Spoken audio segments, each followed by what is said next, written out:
ஒரு கிராமத்தில் ஒரு நட்சத்திர குளம் இருந்தது.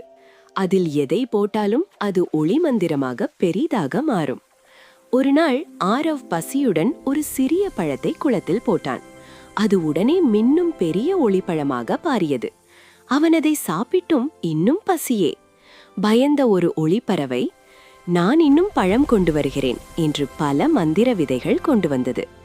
ஆரவ் அவையெல்லாம் குளத்தில் போட்டதால் பெரிய பெரிய ஒளிக்கனிகள் உருவானது. அவன் மிக அதிகமாக சாப்பிட்டதால் வயிறு வலித்தது. கோபத்தில் அவன் பறவையை ஓடச் செய்தான். பறவை அழுது சென்றது. அந்த குலம் மெதுவாக சொன்னது, மந்திரம் பயத்தில் இல்லை, அன்பில்தான் வேலை செய்யும். ஆரவ் உணர்ந்து பறவையிடம் சென்றான்.